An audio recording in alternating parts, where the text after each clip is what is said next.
Well, good afternoon. This is Wang. I'm director with the Washington State China Relations Council. Thank you for joining us today for a conversation with Congressman Adam Smith on key issues of the current U.S.-China relationship. Congressman Smith represents Washington State's 9th Congressional District and also served as the chair of the House Armed Services Committee. He's also the co-chair of the Congressional Caucus on Effective Foreign Assistance, a caucus that he helped to create. We're very delighted to have Representative Smith to share his unique insights into today's foremost national security and foreign affairs issues related to China. And Congressman, thank you for being available today, especially as the dire situation in Ukraine continually evolves. Today's moderator is our own Nora Coquillard, the executive director here at the WCRC. Before joining the WCRC, Nora spent 35 years living and working in Asia. He was a resident in Shanghai for 18 years, where he served in a variety of roles for multinational corporations and nonprofits, including as the board chair of American Chamber of Commerce in Shanghai from 2008 to 2009. I'd like to mention that this webinar was produced by our sister organization, the Washington State China Relations Fund, a 501c3 charitable organization whose mission is to support the WCRC's educational programs and also our local community efforts. Please note that discussion is being recorded and will be posted to our YouTube channel. And I'll post our YouTube channel's link in the chat box momentarily. You can also find some of our past event recordings there. Our next upcoming event will be on March 10th, with experts discussing another important issue, the supply chain. You can find event details on our website at www.wscrc.org, and I hope you can join us. Lastly, for me, some housekeeping issues. So please make sure to keep yourself muted throughout the session. If you have questions for Congressman Smith, please type them in the chat box, and Nora and I will collect, and Nora will listen to Congressman during the audience Q&A sessions. So Nora, on to you. Okay. First of all, Representative Smith, thank you very much for joining us today. I've heard you speak a number of times, virtually of course, during the course of the pandemic. And quite frankly, I've been impressed with your willingness to address calmly and rationally the current tense U.S.-China relationship. While many in Congress are competing to see who can be the toughest on China, I've been struck by your clear-eyed assessment of the relationship. Like many others, you've noted that the U.S.-China relationship will be the key defining geopolitical relationship of the next century. However, I have heard you argue, which seems a bit out of character for a congressman up for election this year, that as the two world's major superpowers, China and the US must find a way to get along. So in the short time we have today, I hope you'll provide us with more of your thoughts regarding on how the US and China can address many of the issues that cloud the relationship, and specifically, what should the U.S. do to maintain global leadership while power sharing with China? In your role as the chairman of the Armed Services Committee, we certainly hope that you'll also share your views on the U.S. military and how it must be prepared.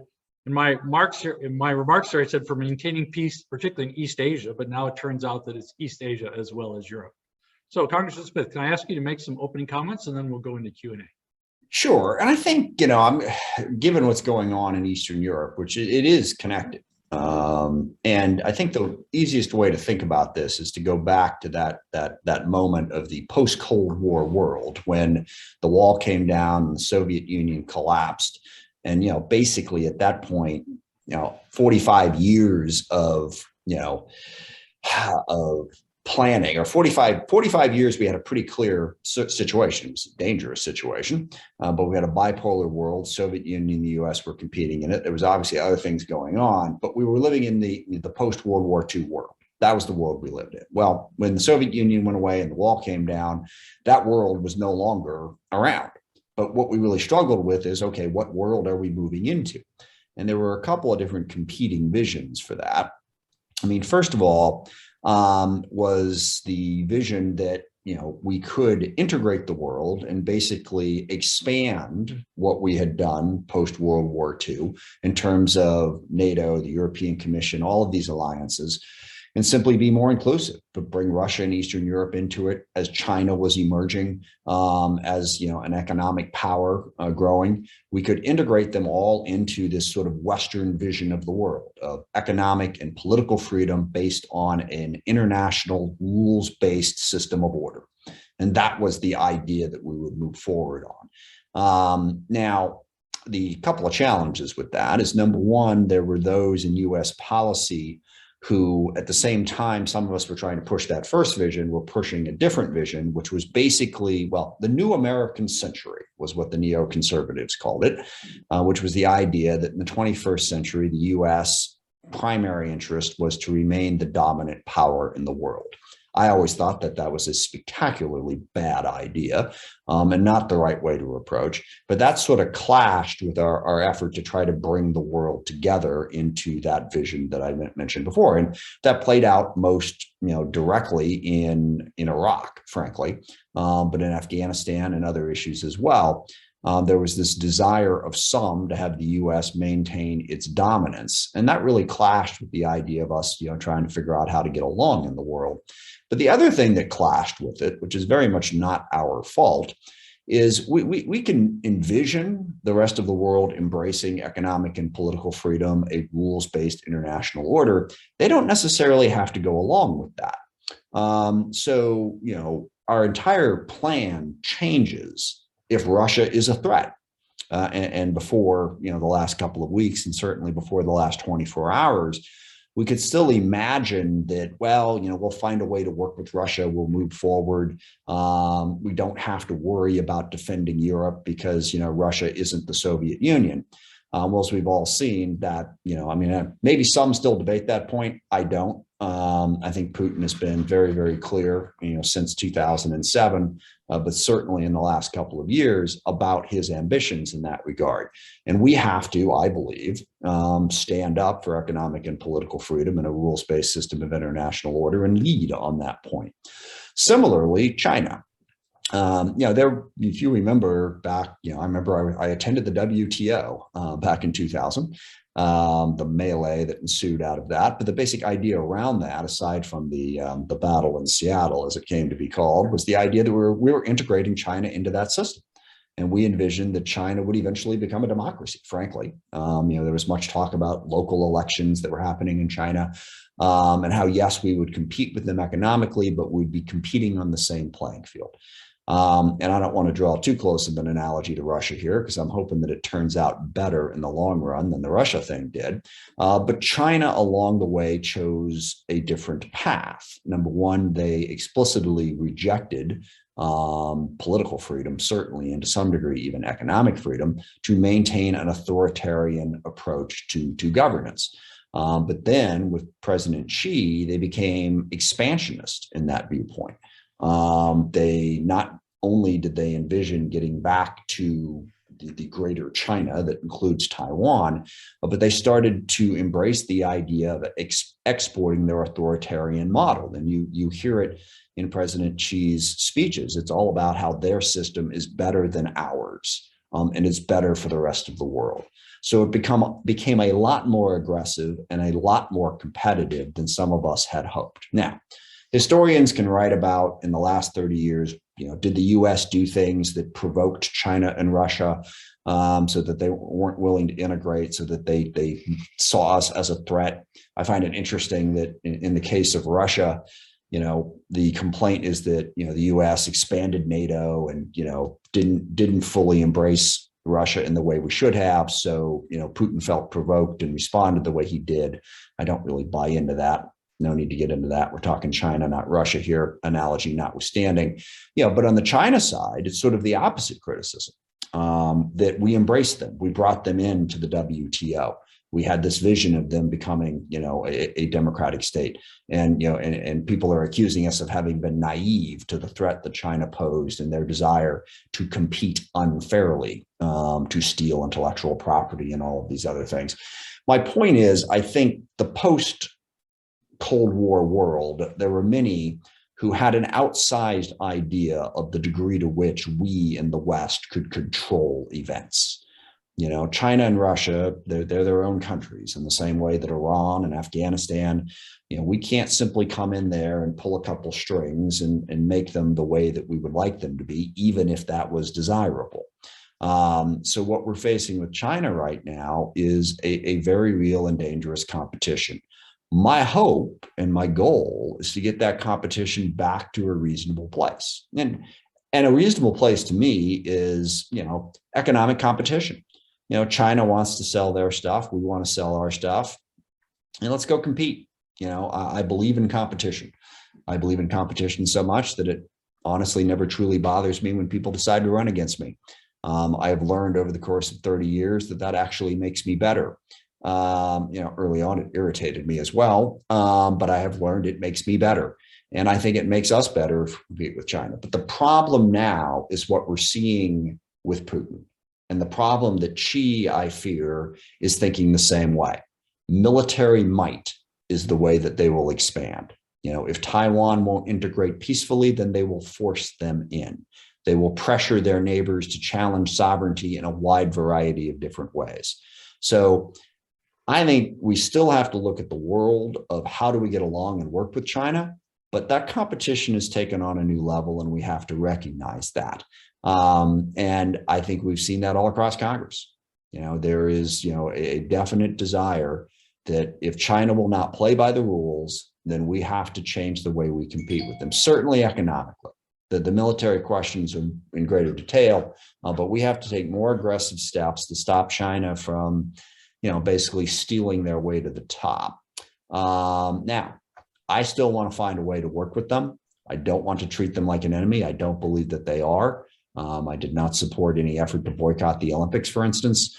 I think, you know, needlessly provoking them, not the way to go, but we have to be clear-eyed about the challenge that they present.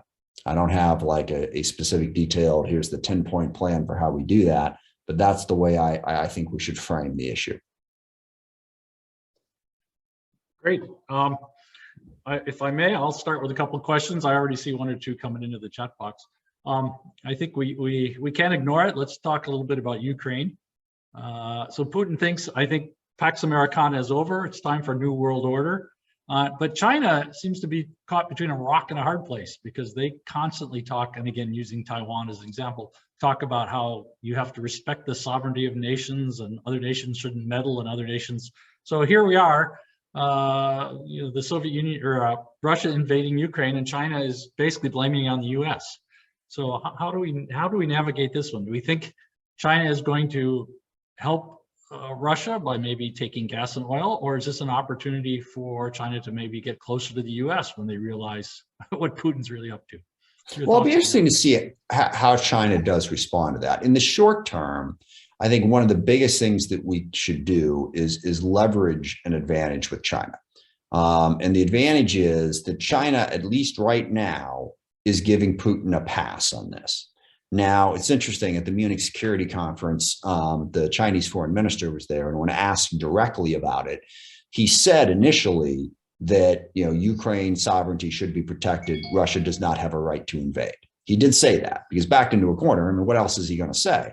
But at the same time, you saw, I'm sure, the statement they made in the last 24 hours that, yeah, we kind of wish they hadn't done it, but at the end of the day, it's, you know, it's the US's fault and it's Ukraine's fault. Well, at the same time China is saying that, China is out there in the world trying to build relationships to better compete against us. And that takes on a whole wide range of issues. In Europe, they've got the 16+1, you know, 16, it was the 17+1 until Lithuania decided they wanted out. You know, so they're trying to build this economic relationship in Eastern and Central Europe. They're doing similar things in Africa and elsewhere. Well, all of these countries are very concerned about their sovereign territorial integrity. And if China makes it clear that they don't care about that, it's going to push those nations away from China. Now, other things are pushing those nations away from China as well. You know, the debt trap approach, the fact that, you know, China may come in and build stuff for you, but it's not very good, and they don't maintain it and they don't keep it up. So countries are getting wise to the fact that the Belt and Road thing is not the pure on advantage that they thought it was.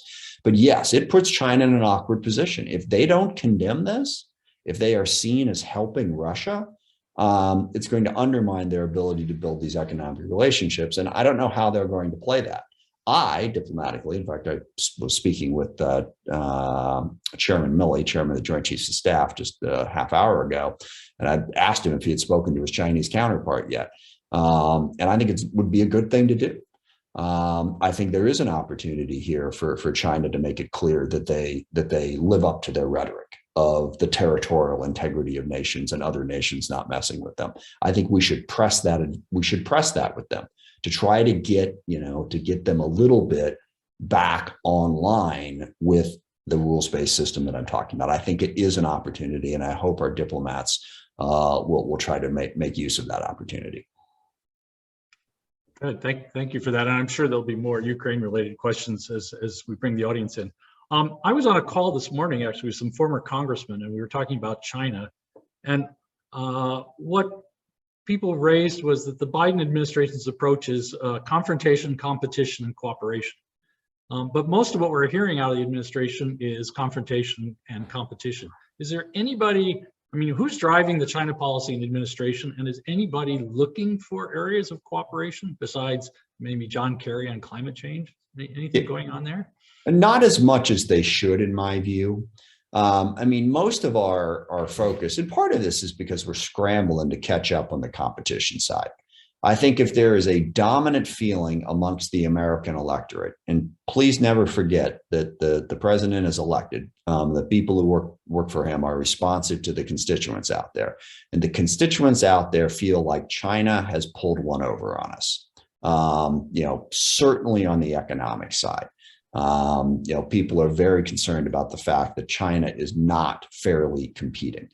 They steal intellectual property, they violate all manner of international norms, and that the US has by and large laid back and let that happen. So there's a strong feeling that economically we need to be more aggressive and competitive. And you've seen that in our effort to block Huawei and ZTE from coming into not just our economy, but working with our allies in Great Britain and South Korea and elsewhere, urging them not to do it. So you've seen that economic competition. And then on the military side, there is a strong feeling that, China's getting one up on us in terms of the air-sea battle and the information domain, and we have to catch up with them. So a lot of emphasis has been on the fact that we're behind, they're beating us, we have to catch up. So that politically, you don't want to be seen as focusing on the cooperation piece, because sort of the consensus is now that was the mistake we made from the WTO forward. All of that said, two things. One, I do still think we need to look for areas of cooperation. And I think we need to be more vocal about that. And climate change and energy policy is at the top of that list. But so for that matter is global development and combating poverty. If China is going to be in Africa and Latin America and Asia and the developing world spending a lot of money, that's not necessarily a bad thing. I was in Niger a couple of years ago, and China's building a bridge. They needed a bridge. So it's good they're building it. I hope it doesn't fall down. They don't necessarily build the best stuff. But look for those areas of cooperation as we go forward. And the other thing, and I've had a number of conversations about this, the assumption that China is going to beat us economically, I think we need to take a step back and not overstate that threat. China has a lot of challenges. They've got all kinds of environmental degradation that we've seen. They've got, the population problem with an aging population. Authoritarian regimes also are inherently flawed. Absent the consent of the governed, all kinds of problems pop up. And I was reminded by several people, actually, when I was on my recent trip to Munich, that, in 1961, some very prominent people predicted that the Soviet Union would overtake us economically by 1984. And then they kept pushing back that assumption. And then, of course, I think everyone here remembers that, in the mid 80s, late 80s, Japan was going to be the dominant economy in the world by now, and we were going to be left in the dust. So we've been buried before.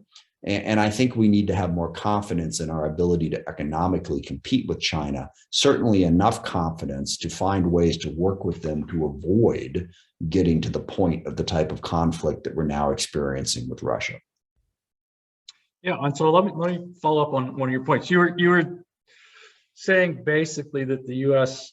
Can be able to compete, and I would say that almost every webinar I've been on where it talks about China-U.S. competition, the conclusion usually is for the U.S. to get its house in order, that the U.S. has a lot to do to be able to compete. So could you bring us up to date from your point of view, what's going on with the bills in Congress? I know the Senate passed an act and the House has recently passed theirs. Are we going to get something? We're going to get something passed here. This would be the act I'm talking about that includes something for support for semiconductors. Yeah, that's USICA in the Senate and the Competes Act in the House. Well, let me just say I completely agree with the best way that we can compete with China is to show the world that we know how to govern ourselves. So before I get into the USICA Competes Act thing, it would also be good if we could resolve our internal differences at least enough so that we can accept the outcome of elections. The fact that we are threatening our own democracy here is the single greatest thing undermining our ability to effectively compete with China. Because, China is very good. I've been to conferences, I'm sure all of you have as well. China is not shy about ripping the US about all of our shortcomings.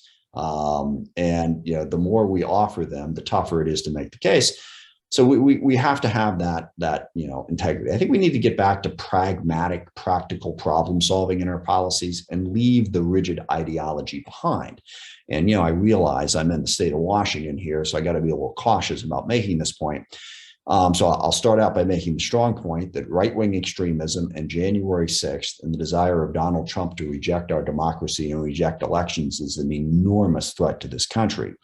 I have also encountered in the Seattle-King County area a certain amount of left-wing extremism that is almost as ideologically rigid in their approach as the right wing. Neither one of those things are helpful. Now, I'm a more left-leaning politician, and I think the solutions go in that direction. But I believe in representative democracy, and I believe in pragmatic, practical problem solving. I think we need to start emphasizing that and putting aside the ideological nonsense, which I have a much longer rant on, which I will spare you to get back to the point. Yes, I think it'd be great if we could pass that bill to lay down a marker about how we're going to compete with China, especially on semiconductors, but on a wide range of other issues as well. As to whether or not I think it's going to happen, I'm debating how honest to be with you. Well, let me be honest and then give a note of optimism at the end of this. The honest part is passing legislation is extraordinarily difficult. And increasingly, people don't get elected to Congress based on their ability to pass legislation. It's become more about who has the most Twitter followers, who can say the most outrageous thing and raise the most money. And there's this competition to be the foremost celebrity in Congress. That undermines your ability to actually pass legislation. It is a very specific skill set that requires the ability to work together with a wide range of people to see things off in the distance and figure out how to bring everyone together to get the votes done and pass it. That skill set is in short supply in Congress. And USICA passed July last year, I think sometime. And I was working with Senator Cantwell on a particular aspect of it. So I was trying to see, okay, well, the next step is to get something out of the House, but the House was in 10 different places and nobody could figure out how to get them to do it. And then it came down to actually they wanted to add USICA, what they passed in the Senate, to my defense bill. Which I was perfectly okay with doing. My staff, not so much. But it's like, you got to get an agreement to do it. When I said, look, it's not my jurisdiction, so we don't tell you what to come up with. You guys resolve it. We're very happy to tack it on, which quickly became clear that they had no ability whatsoever to do that. So Speaker Pelosi, who I have an enormous amount of admiration for, got us out of that little box by making a deal with Chuck Schumer that we would work on USICA separately. We would get to it, and now we're there. Okay. There are, however, substantial differences between what the Senate passed and what the House passed. You will notice that the Senate's bill was bipartisan. I think there were 68, 69 votes, something like that. The House bill was a straight party line vote. Okay. So in order to get something passed, one of two things is going, well, actually one thing is going to have to happen. And that is that we're going to have to adjust the bill to get Republican support, because you can't pass it in the Senate on a straight party line vote. There's no way this goes into a reconciliation package. And I have yet to see the path on that. I have yet to see, okay, we know it was a party line vote in the House. We know that's not going to fly in the Senate. So therefore, here's what we're going to do. I mean, 2 years ago, we passed the defense bill on a straight party line vote in the House. But even as I was doing it, I had a vision for how we were ultimately going to get to where we needed to be. And we got there painfully and over an extended period of time, but we got there. I don't see a similar vision on this one. I don't know what the path is. Now, the positive thing I will close with is there is an enormous amount of support for the idea that we need to pass something. And that, I think, will be a strong forcing mechanism to find that path. But it's going to take time. It's not happened in the next few weeks, next few months, maybe, if that powerful motivation to get something done pushes us to take the steps necessary to do it. Yeah, again, as I say, almost every conference I've been to says that something like that needs to get done. So I hope, hope the folks in Washington can figure out how to get that done. Okay, questions are beginning to come in from the field, and one that might take a little while is Taiwan. So I guess we'd like your observations on Taiwan. We had a speaker, actually former ambassador to China, Stapleton Roy, spoke to us in December, and he basically said Trump and Biden administration have stirred things up a little bit on the Taiwan thing that's antagonized the Chinese. And of course, we've seen the flights, et cetera. So what's your take on where we are today? And as I guess a lot of people are saying, does Putin's invasion of Ukraine presage an invasion of Taiwan?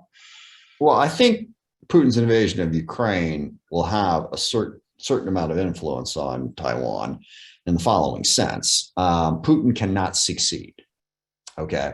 And there's a lot of different ways that he can fail in terms of being able to successfully subdue Ukraine, but he cannot succeed.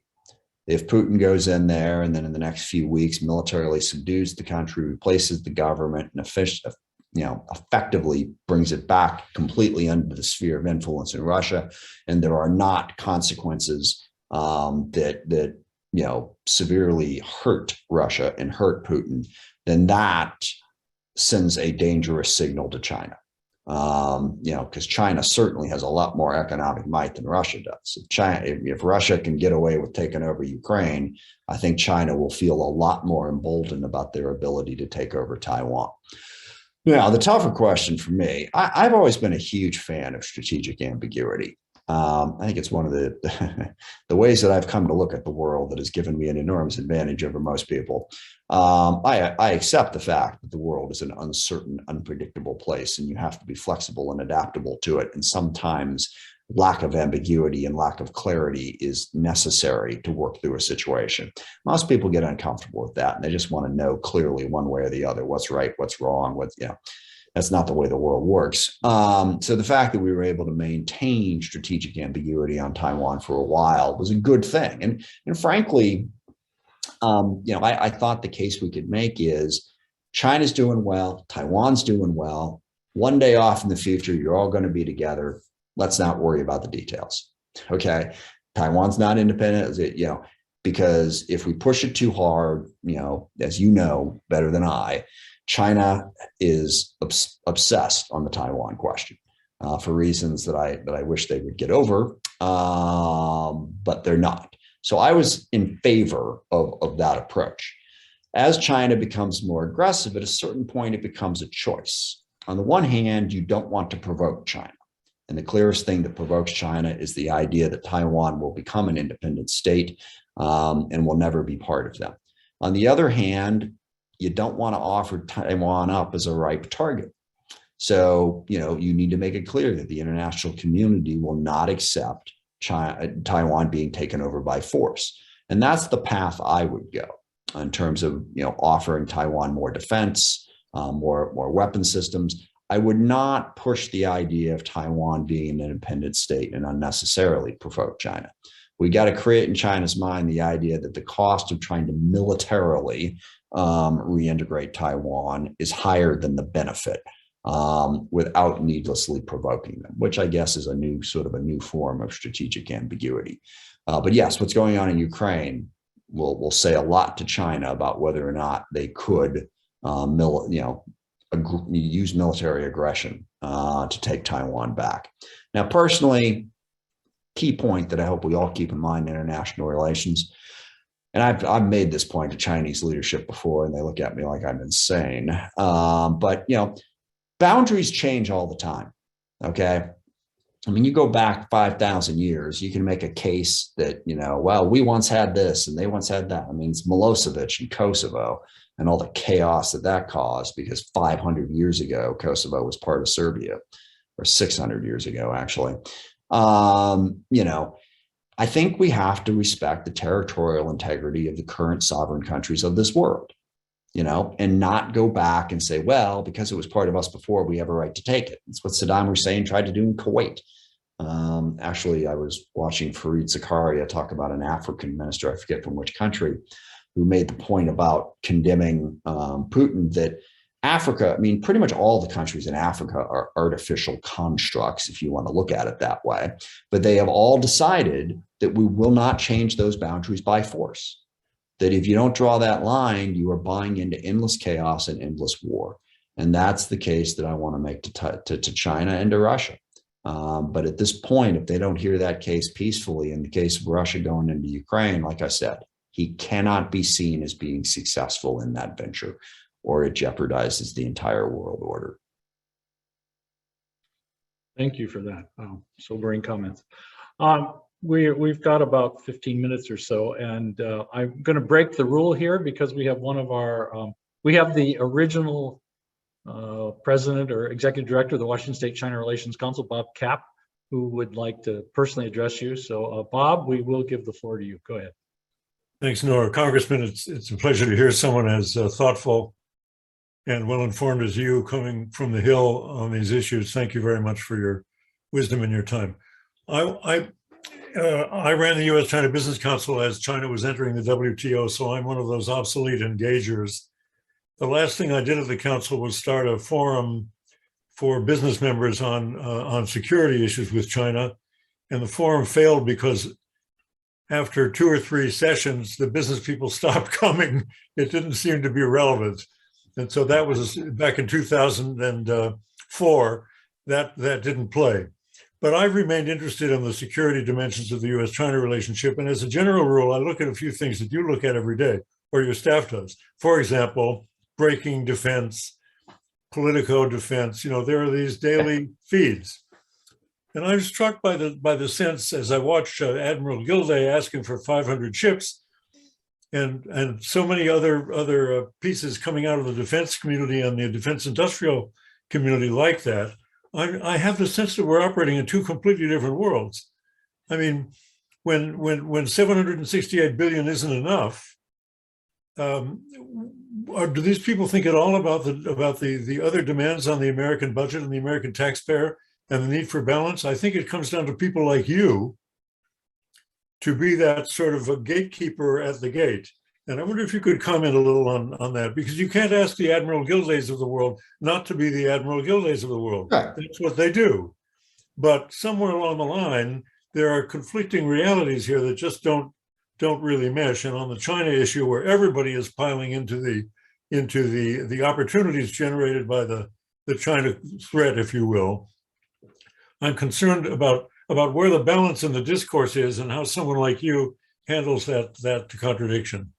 Well, 2 big points off the top. First of all, this is part of my little sermon on civilian control of the military, and why every time somebody says to me, well, you ignored the advice of the generals, I'm like, yeah, so, okay. That's my job, is ultimately we have civilian control of the military. I take their advice, I take their perspective. But there's a reason that we set it up the way we did. Is military people have their job, and I expect them to do their job. They can come say this is what they want, but it's our job to balance all of the needs and interests out there. It's fine that they ask, but we have to challenge them and be skeptical about it. And the second thing is, I wish you could see the video of my presentation at the Reagan Defense Forum back in December, when I got into precisely this debate with a bunch of military people. And, the line they will always use, and I may get this backwards, so it takes me a minute to get it in my head and make sure it comes out correctly. They say that, our strategy shouldn't be driven by the budget. Our budget should be driven by the strategy.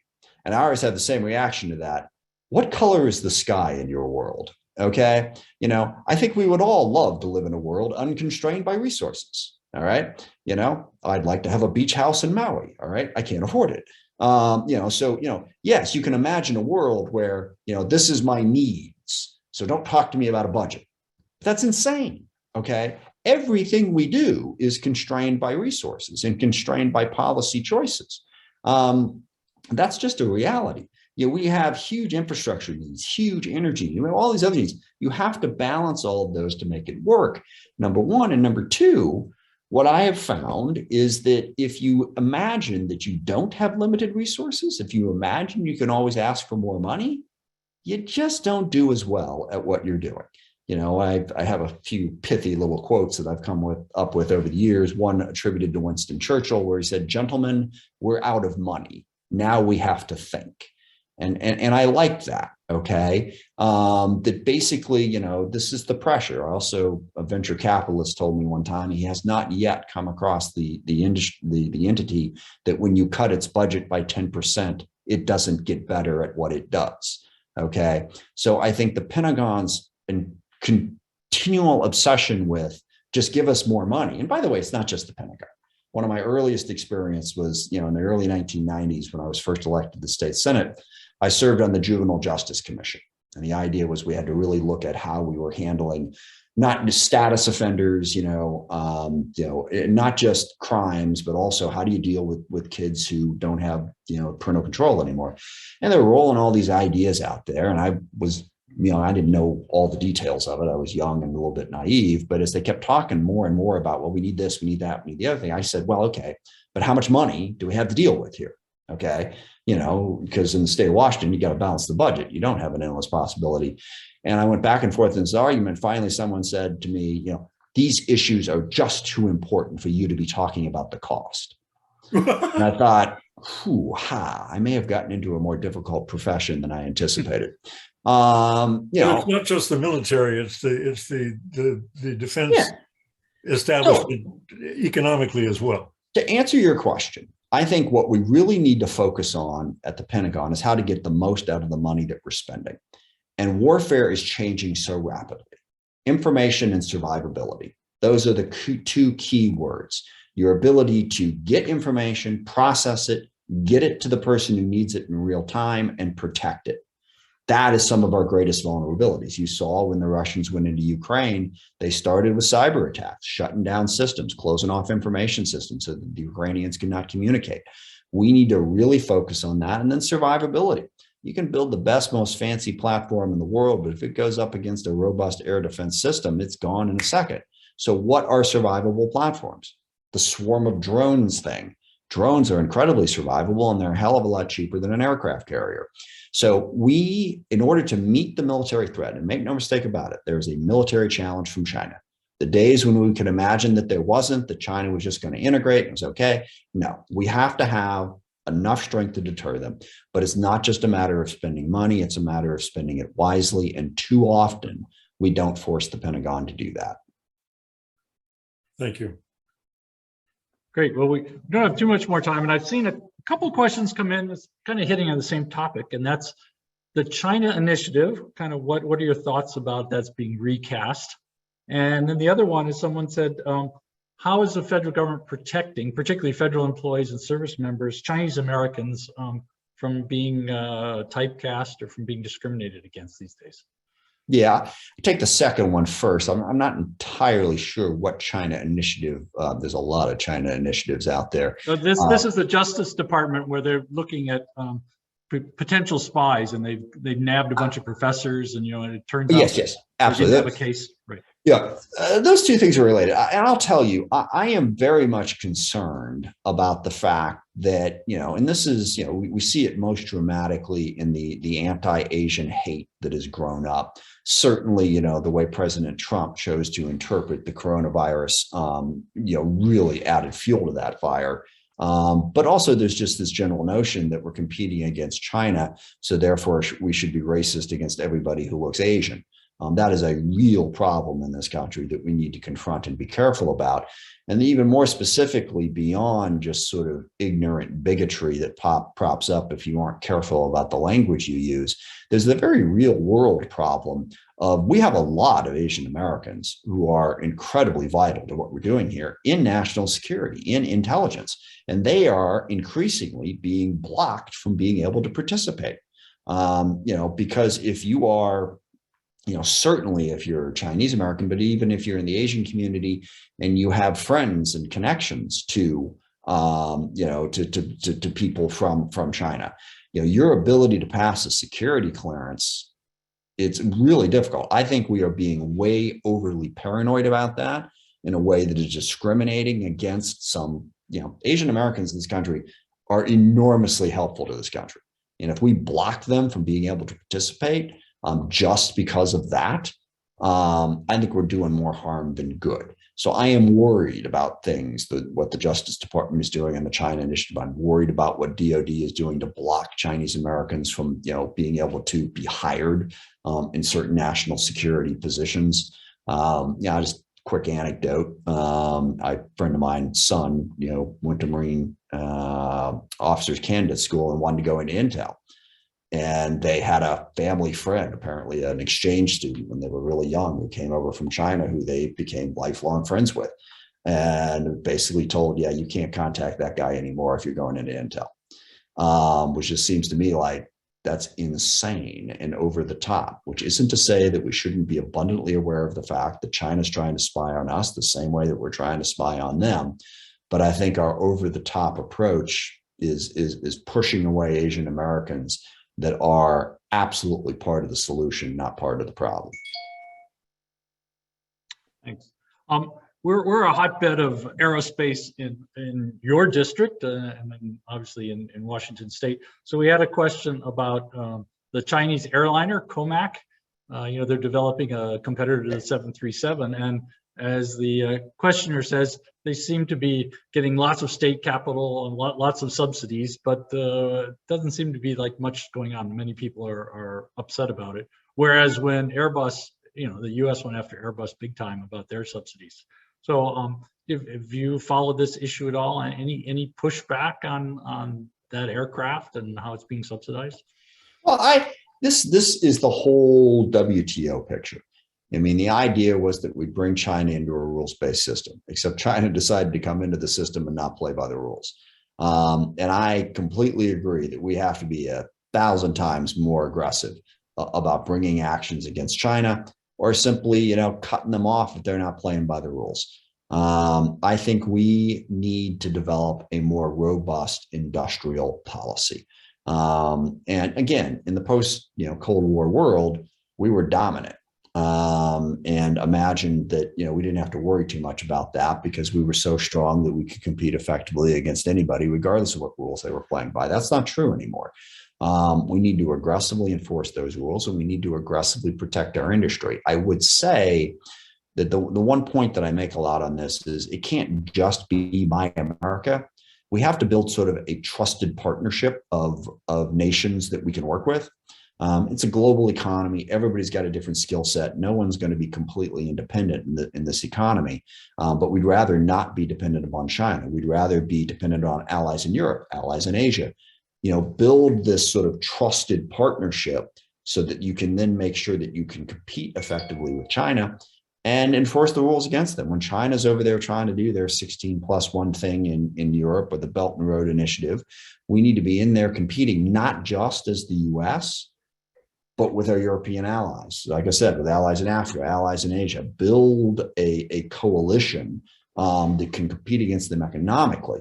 We've certainly focused on building coalitions to compete militarily. I think you've got to do the same thing economically. I would just add kind of on the topic is this morning on one of my calls, there was a former Walmart supply chain expert, and they said that Walmart is now very actively reaching out to India to try and find suppliers in India. In other words, trying to transition away from too much relying on China. Exactly. I think India is a great partner in that regard. But there are other, nations, certainly, well, we'd like Taiwan, South Korea, Vietnam. We can help build up trusted partners so that our dependency on China goes down and they have less leverage. And we're getting near the end, but a question on trade. I'll make it short. China's joined the RCEP. China's tried to get into the CPTT, whatever it is. Where are we with the U.S.? Do we have an economic policy for Asia? Well, and I'll try to keep this answer short because I know we're out of time. Short answer is we have a major problem on trade policy. Because we have in the public that is hostile to trade policy. And I think a lot of times when I speak with business leaders, they focus on that.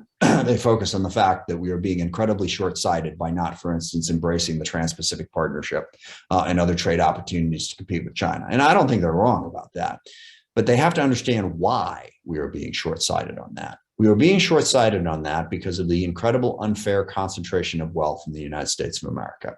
When you look at the benefits over the last 50 years of our incredibly rapidly growing economy, those benefits have gone to the few, frequently at the expense of the many.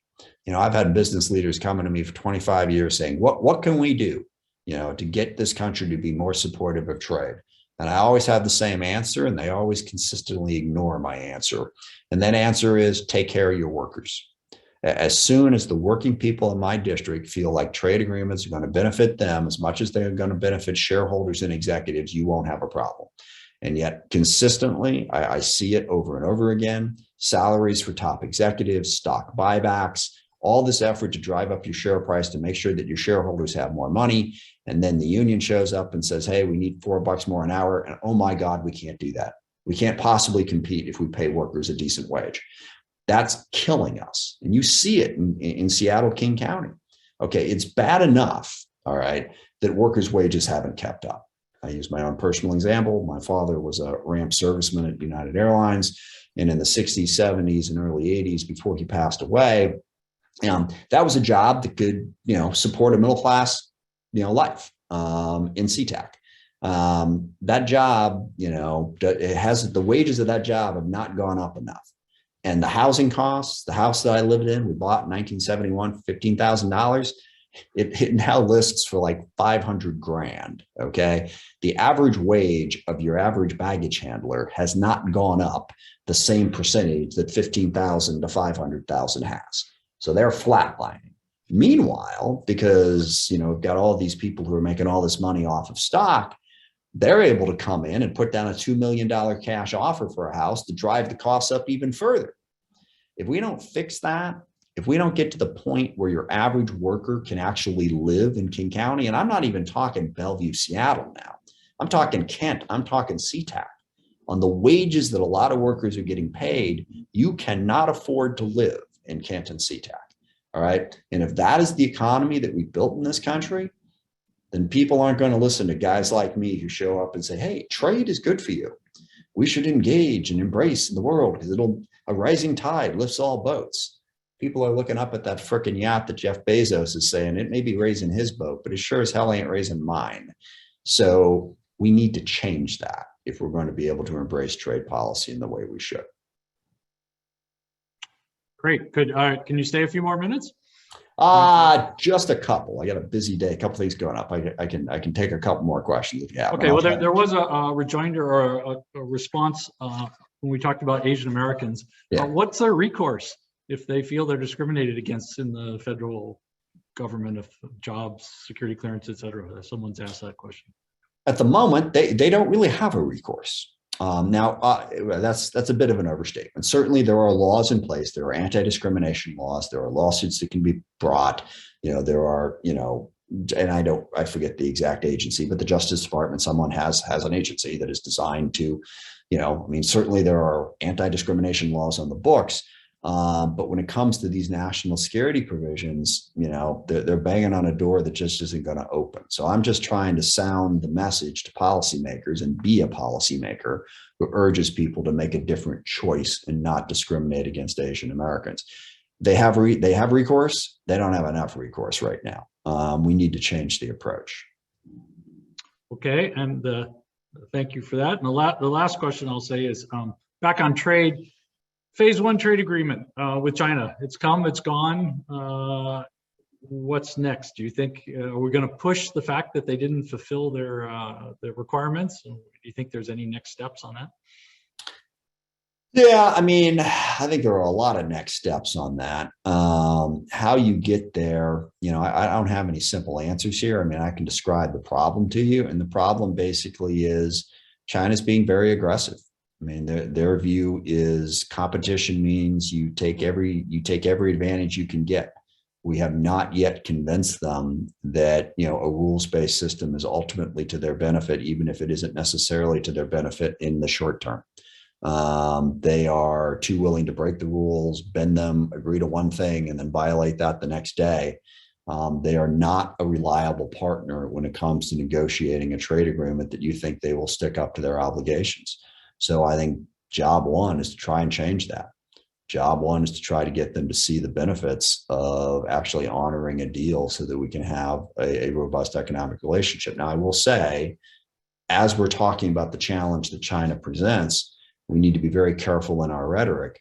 I want to compete with China. And as I said, to some degree, if China is successful economically, it would be great to have another partner in the world that could help us deal with the threats of climate change, to help us deal with the threats of income inequality, of development challenges, of public health crises, like the pandemic that we're going through. I mean, I believe in competition, and I believe in using all the resources that are available.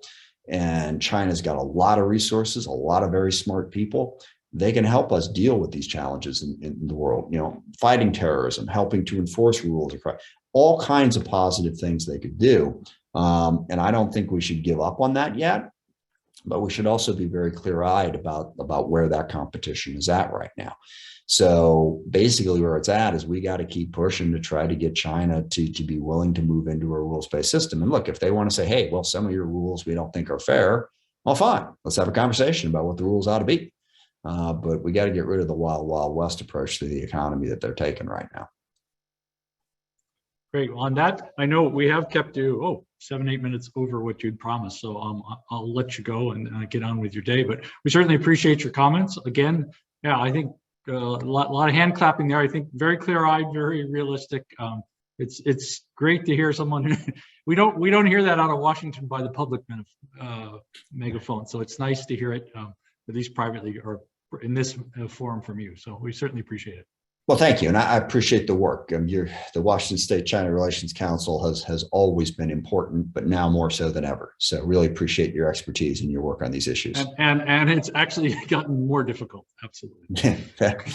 Absolutely true. Right. Okay. Thanks everyone. Thanks Congressman Smith. Great session.